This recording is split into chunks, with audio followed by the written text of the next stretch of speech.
Bisa aja beliau karena memang orangnya pendiam, ya beliau berpikir kalau memang ilmu agamanya tinggi, itu kan ada rasa di sini kesombongan. Jadi kalau ada orang ngomong agama dia diem, tapi dia nyimak terus salah, alah ilmunya cetek. Kan nggak perlu ngomong yang seperti itu.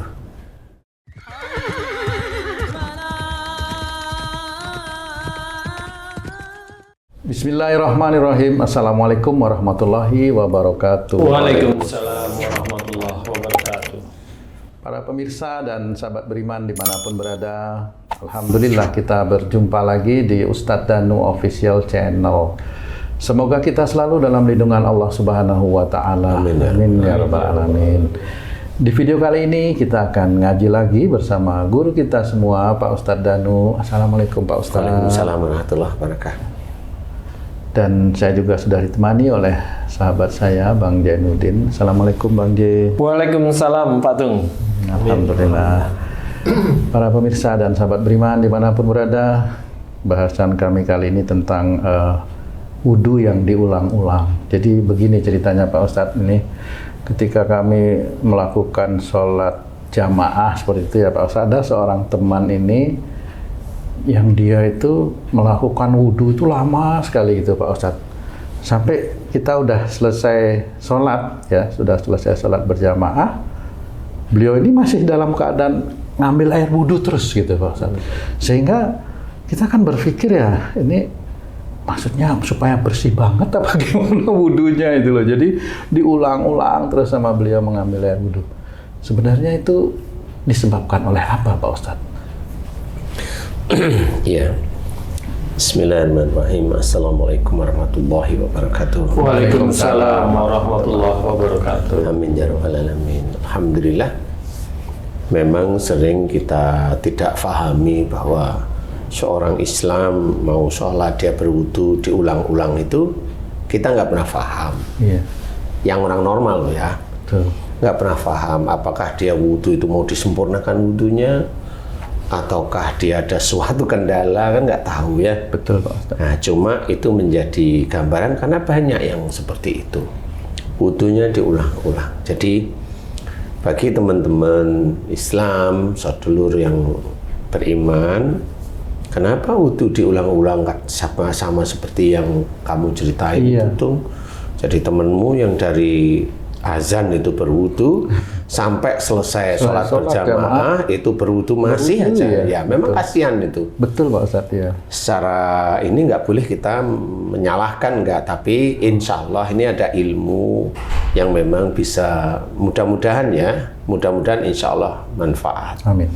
Bagaimana ilmu ini harus difahami. Seseorang Islam yang salah satunya adalah mengambil wudhu yang diulang-ulang, jadi seperti itu insya Allah itu tetap dari kesalahan-kesalahan sikap, kesalahan-kesalahan perbuatan yang dia lakukan setiap harinya. Di mana kesalahannya? Nah, karena saya juga sering menangani kasus yang seperti itu, ada ya, jadi ya ada, alhamdulillah ada. Lumayan. Kalau banyak sekali nggak lumayan sih ya. Jadi kasus itu diawali dari seorang yang wudhunya diulang-ulang terus sampai lama, setengah jam, 1 jam, itu kadang-kadang belum selesai sampai bajunya basah semua. Itu insya Allah dia terkena halusinasi juga, insya Allah sama. Halusinasi atau skizofrenia yang berhubungan dengan ibadahnya. Ibadah mana yang bisa menjadikan wudhu berulang-ulang? Umpamanya insya Allah itu satu, dia merasa ibadahnya lebih baik daripada orang lain. Dia ibadahnya lebih baik daripada ibu bapaknya. Karena dia belajar agama lebih hebat, kemudian ibu bapaknya biasa-biasa aja. Akhirnya umpamanya dia diimami oleh bapaknya itu merasa dirinya lebih dan bapaknya salah, bapaknya tidak baik atau bagaimana. Dan biasanya orang itu selain merasa lebih baik ibadahnya, dia merasa lebih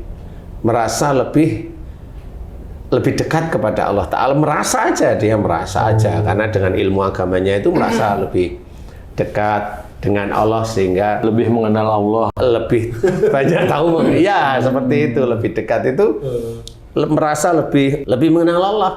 Emang dari ya bisa aja dari Quran, ya bisa aja dari hadis, bisa aja dari sunnah, dari sisi keilmuan ya ini ya keilmuan. Nah, dia merasa sebenarnya sehingga menjadikan orang lain itu tidak dipandang mata oleh dia.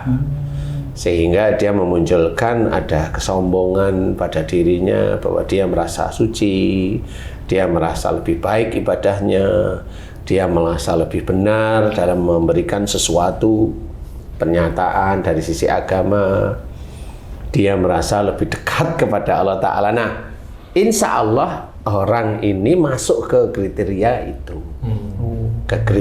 itu. Kenapa? Alhamdulillah banyak yang saya tangani wudunya diulang-ulang terus itu alhamdulillah diberi kesembuhan oleh Allah Ta'ala. Pada saat saya tanya karena kebanyakan yang di situ itu malah tahu agama, jadi pasien saya itu malah yang tahu agama, rata-rata ya minimum ustadz lah, minimumnya. Itu ya saya tanyain beneran, Ustadz mohon maaf, apakah Ustadz merasa dulu sebelum wudhu diulang-ulang itu dulu Ustadz merasa ibadahnya lebih baik daripada mereka-mereka atau daripada orang tua atau dari siapa-siapapun? Dia jawab iya. Ya memang saya membutuhkan kejujuran. Kejujuran ini kan dibaca oleh Allah Ta'ala sebenarnya. Dia jawab iya, jadi nggak ada yang nggak munafik ya, memang dia jawab iya karena memang untuk menjadikan Allah memberikan kesembuhan itu ya jujur itu. Kalau yang ditutup-tutupin nggak, diem aja. Oh ini ditutup-tutupi tahu ya udah biarin aja. Asik dengan dunianya begitu ya saya diamin. Karena sebenarnya kejujuran itu dibutuhkan oleh Allah Ta'ala agar orang tersebut diberi kesembuhan. Nah jadi saya tanya seperti itu, apakah Ustaz merasa lebih baik ibadahnya, lebih hebat ibadahnya, lebih dekat pada Allah umpamanya, tinggal milih salah satu, atau lebih benar, lebih ini? Dia jawab ya, di ini ya saya seperti itu. Ya, saya bilang ya kepandaian itu kan titipan dari Allah Ta'ala, bukan untuk merendahkan saudara-saudara kita yang lain yang dari sisi agama ya beliau ya belum pernah belajar. Kan nggak bisa disalahkan karena keadaan. Kalau memang kita itu dititipi ilmu oleh Allah Ta'ala lebih dari sisi agama, kan bukan untuk merendahkan saudara kita yang lain, malah diberikan ilmu tersebut, kemudian diajak untuk lebih dekat pada Allah Ta'ala seperti itu. Sama seperti mamanya kita dakwah seperti ini, nggak merendahkan teman-teman yang saya tangani yang pernah seperti itu, enggak. Enggak. Kenapa saya nggak menyebutkan nama? Nah, di titik ini saya memberikan ilmu ini kepada teman-teman yang lain, yang beriman khususnya, belajar untuk tidak merasa lebih hebat daripada orang lain. Itu sombong. Makanya diceritakan dalam Quran, innal ladzina yastakbiruna an ibadah sayadkhuluna jahannama dakhirin. Sesungguhnya jika kamu sombong di dalam menyembah kepadaku, pada Allah maksudnya, iya, maka akan kami masukkan ke dalam neraka dalam keadaan hina. Makanya di sini memang sudah terlihat sehingga tidak mampu beribadah dengan normal, kalau sehingga pada saat dia sholat, mau sholat duhur menuju asar, hampir menuju asar, atau malah lebih, kemudian dari sholat maghrib baru wudhu dia sudah isya, kan waktunya mepet, kecuali dia wudhunya sebelum sholat maghrib itu 1 jam atau 1,5 jam. Nah itu, tapi memang itu tetap nggak bisa, karena itu tetap harus diselesaikan kan. Maaf Ustadz dipotong. Kunci sholat kan wudhu Ustadz. Tanpa wudhu yang baik sholatnya nggak sah. Nah ini teman saya ini menceritakan kepada saya kalau bapaknya yang udah sepuh itu, entah dari muda atau entah saat sepuh, itu kalau berwudu itu berjam-jam, Ustaz. Saya tanya, berjam-jam maksudnya apa? Ini mau mulai wudu aja, istinja, istilah dalam ini membersihkan inilah kotoran dari buang air kecilnya, Ustaz. Itu berulang-ulang. Udah bersih, mau wudu, bersih lagi. Jadi kalau di tempat umum itu sangat mengganggu kepada jamaah lain karena tempatnya itu kan bergantian, Ustaz. Saya bilang, coba ditanya dari ke hati kenapa demikian gitu kan. Udah ditanya, itu merasa kurang bersih aja gitu loh, Ustaz. Apakah itu juga termasuk seperti itu? Tapi kalau dilihat dari tipikal bapaknya ini nggak termasuk orang yang berlebihan dalam ilmu agama gitu, Ustaz. Iya, memang tidak kelihatan dalam ilmu agama yang kelihatan berlebih. Berlebih ini kan saya belum tahu persis nih. Dia kalau dakwah sombong, walau alam nggak ngerti ya. Tetapi bisa aja umpamanya beliau ini kalau jadi makmum nggak mau umpamanya. Jadi nggak mau itu memang nggak mau aja, walaupun nggak ngomong tapi hatinya kan nggak mau. Yang kedua umpamanya walaupun beliau itu kelihatan tidak berlebih, satu lagi adalah dia tipikal orang banyak bicara apa diem, kan begitu. Sehingga kalau tipikalnya diem, normal dia nggak banyak bicara. Tetapi yang bicara kan ini sama ini. Orang itu otomatis, walaupun ini mulut itu nggak mau bicara, ini sama ini itu bicara. Insya Allah seperti itu. Nah, kalau ada kasus yang seperti itu, wudu diulang-ulang, merasa belum bersih. Kalau memang kalimatnya itu merasa belum bersih, biasanya di sini itu juga ada. Kamu tadi keluar air kencingmu. Ada yang ngomong gitu. Kamu kentut tadi. Ada yang ngomong seperti. Jadi dia ke sana lagi. Betul. Seperti itu. Iya, kalau dia nggak gitu diulang lagi sejak mulai dari awal gitu. Itu biasanya kamu tersenggol wanita. Iya. Jadi ada suara yang dia pikir itu bener gitu. Bener, malaikat kali ya. Iya, kalau saya begitu. Enggak, kalau itu namanya tetap halusinasi. Yang ngomong siapa? Yang ngomong itu jin yang ditunggangi oleh Dajjal. Karena jin itu tidak paham tentang wudu. Jin nggak paham. Saya nggak bicara tentang jin Islam loh ya. Ini jin, saya ngomong jin. Karena selama ini jin Islam itu tidak mau berinteraksi dengan manusia. Dia langsung fokusnya ibadah kepada Allah Ta'ala. Nah, kalau jin, saya cerita jin yang biasa, yang nyurupin orang, yang santet, yang ilmu, ya itu dia nggak bisa cerita tentang wudhu, itu nggak bisa. Cerita tentang wudhu aja nggak bisa. Cerita tentang sholat nggak bisa. Tapi kalau ada jin bisa cerita tentang sholat, hati-hati. Biasanya jin ini ditunggangi Dajjal. Agar orang itu percaya dengan jin itu sendiri, dengan Dajjalnya akhirnya dibelokkan dia, akidahnya insya Allah seperti itu dibelokkan. Nah, bisa aja beliau karena memang orangnya pendiam, ya beliau berpikir kalau memang ilmu agamanya tinggi itu kan ada rasa di sini kesombongan. Jadi kalau ada orang ngomong agama dia diem, tapi dia nyimak terus salah. Allah ilmunya cetek. Kan nggak perlu ngomong yang seperti itu. Nah, itulah yang tadi diceritakan dalam Quran.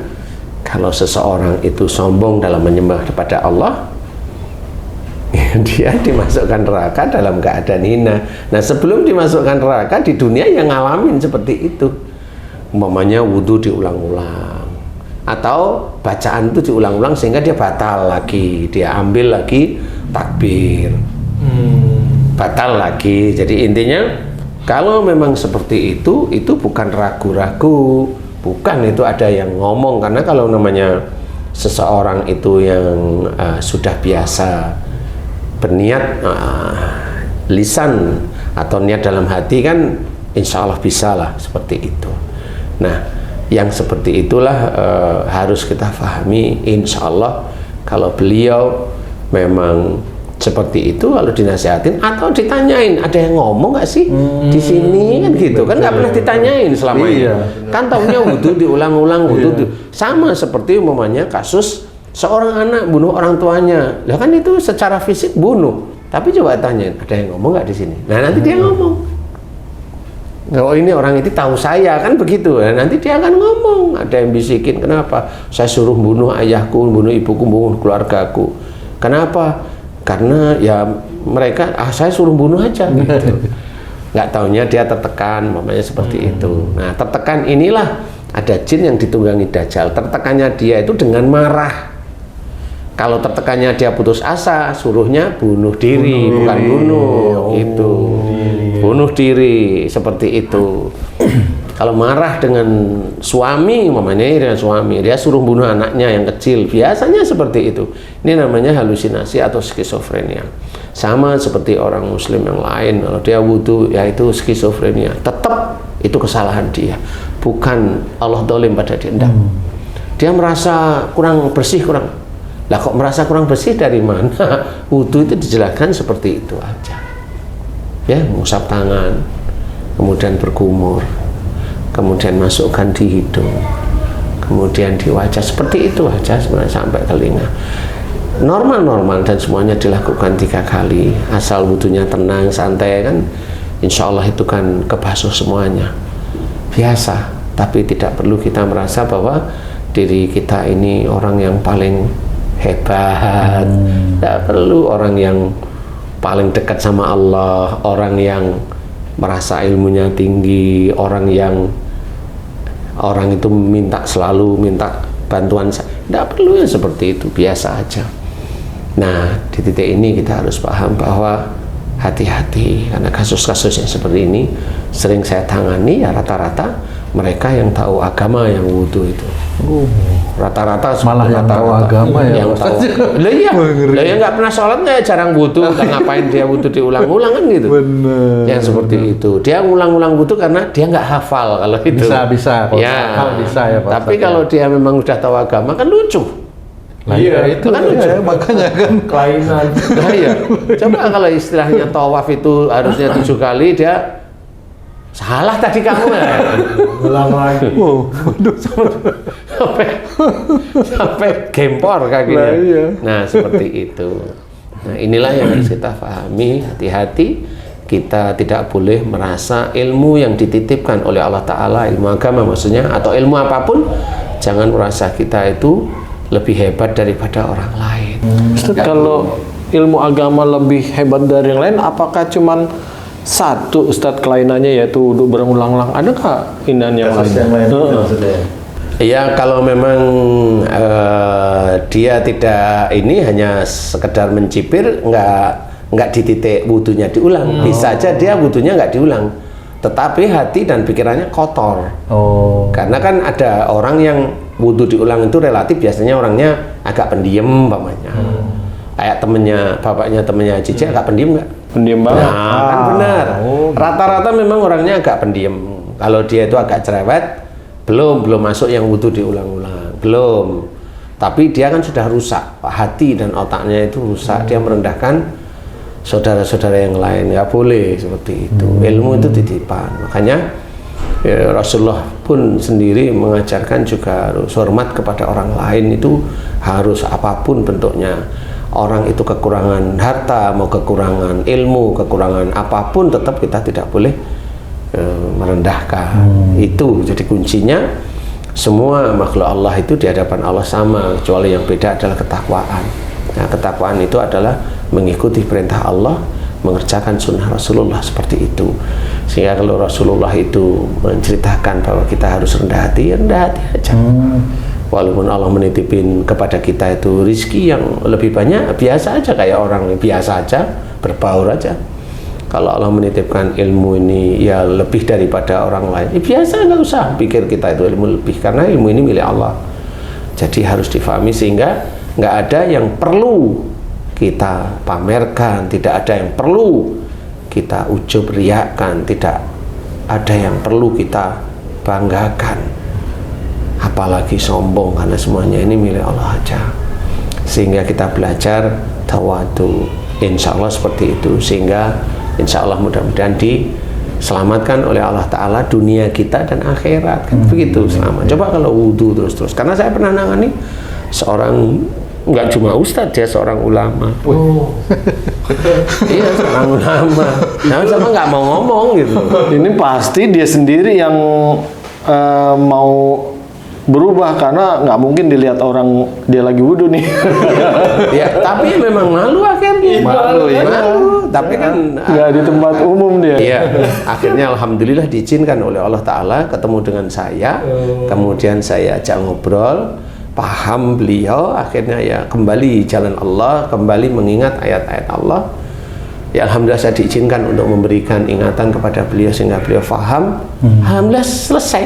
Dan pada saat beliau saya tangani itu selesai azan maghrib, kemudian saya bilang sama beliau, Ustadz, nanti sholat di sini silahkan, kalau bisa sampai isya silahkan.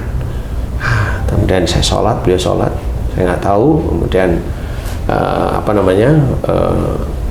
selesai saya sholat, saya nangani pasien lagi. Kemudian selesai saya nangani pasien sekitar jam 8 kurang sedikit lah, 8 kurang seperempat kalau nggak salah, antara seperti itu. Kemudian saya dulu keluar, pasien selesai, saya keluar, ketemu sama beliau.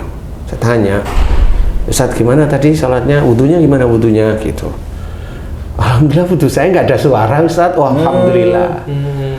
Tadi waktu sholat takbir bacaan sholatnya gimana? Alhamdulillah nggak ada yang ngomong suruh salah, suruh ini nggak ada Ustadz, alhamdulillah. Oh ya alhamdulillah Ustadz. Kemudian saya tanya, Ustadz dulu sekolahnya di mana? Dia senyum. Saya S1, S2 dan S3 di sana, di daerah sana, bukan di Indonesia. Oh, di luar negeri. Di sana, di sana gitu aja. Saya senyum-senyum sambil saya rangkul. Belajar ya kita ya Ustadz. Iya Ustadz, makasih, saya diingatkan, sama-sama aja. Kita sama-sama dakwah, saling ngingetin gitu. Kalau orang ada yang ngomong di kepalanya untuk menunjukkan atau memberitahukan tentang kalau itu kurang bersih dan kurang ini, kurang itu kan biasanya sesuatu yang baik, Ustadz. Kenapa itu dijadikan keluhan, Ustadz? Kalau bilang kurang bersihnya sekali nggak ada masalah. Lah bilang kurang bersih itu setiap kali wudhu gimana nggak jengkel? Bukan masalah, kan baik, bukan masalah itu. Jin dan Dajjal ini diizinkan oleh Allah Ta'ala masuk ke dalam kepalanya karena dia itu merasa bersih, merasa suci, merasa ibadahnya lebih baik dari orang lain. Makanya yang ngomong itu sama kalau mamanya saya keminter dengan orang lain. Orang terkena halusinasi atau skizofrenia itu nggak sekali Cing ngomongnya, berkali-kali. Makanya orang itu nggak bisa tidur. Karena apa? Ada yang ngomong di sini. Gimana mau tidur? Mau merem gini ngomong terus kan melek lama-lama. Wong itu bukan telinga yang diurusi, dihack pikirannya. Seperti itu. Jadi kalau mamanya bunuh anakmu, kalau sekali mah kayak sepeda motor ngebut weng, itu selesai. Itu nggak ada masalah ya. Tapi kalau weng ya mumet lah, ya kan dia pusing lama-lama. Ditambah sama kejadian nyatanya gitu kan, ngeselin nih orang nih. Ini ngomong masalah apa sih dia sini? Kayaknya masalah istri deh ini kayaknya. Tapi untung Haji nggak berani ya. Jadi itu bukan masalah baiknya Haji sebenarnya. Kata-katanya, makanya saya cerita Dajjal, jin itu nggak bisa ngomong tentang kamu kurang bersih, kamu masih kotor, kamu tersentuh wanita. Nggak bisa jin ngomong seperti itu, nggak bisa. Yang bisa ngomong itu cuma satu, Dajjal. Cuma satu makhluk itu, yaitu Dajjal. Kemudian Haji tanya, kalau malaikat gimana? Emang ada malaikat yang ngomong sama manusia? Nggak ada. Kan harus paham di situ. Iya, bener. Kan malaikat itu hanya patuh pada perintah Allah sama manusia, kecuali Rasulullah, kecuali para nabi. Nah itu baru iya. Nggak ada tindakan inisiatifnya, semua atas perintah ya. Nah, iya nggak ada malaikat itu. Di situ ada uang, nggak ada. Jadi insya Allah seperti itu. Jadi Walaupun kalimatnya kelihatan baik, enggak, itu Dajjal. Dajjal itu paham tentang agama. Makanya diplesetin terus-menerus oleh Dajjal. Cuma itu diizinkan oleh Allah Ta'ala yang itu. Kenapa? Karena orangnya keminter, merasa dirinya bersih, merasa dirinya lebih hebat daripada orang-orang yang lain yang beribadah pada Allah Ta'ala. Makanya tidak boleh. Nah, insya Allah kita harus belajar, tetap senantiasa ilmu yang dititipkan oleh Allah, harta yang dititipkan oleh Allah, suami atau istri atau anak yang dititipkan oleh Allah, kepandaian mereka, cara mencari rizki, sayangnya mereka kepada kita, jangan menjadikan kita bangga. Jadikan itu rasa syukur kepada Allah Ta'ala bahwa kita ditemani oleh suami, ditemani oleh istri, ditemani oleh anak-anak yang baik. Itu rasa syukur aja kepada Allah Ta'ala, karena semua kebaikan itu datangnya dari Allah, bukan dari kita. Mudah-mudahan manfaat. Wallahu a'lam. Amin. Alhamdulillah. Terima kasih banyak Pak Ustadz penjelasannya. Para pemirsa dan sahabat beriman dimanapun berada, demikian tadi video kami tentang wudu yang diulang-ulang. Mudah-mudahan apa yang disampaikan oleh guru kita Pak Ustadz Danu bisa bermanfaat untuk meningkatkan keimanan dan ketakwaan kita kepada Allah Subhanahu wa Ta'ala. Amin ya Rabbal Alamin. Saya Tung pamit diri, sampai jumpa di video kami yang lain. Wassalamualaikum warahmatullahi wabarakatuh. Waalaikumsalam warahmatullahi wabarakatuh. Alhamdulillah.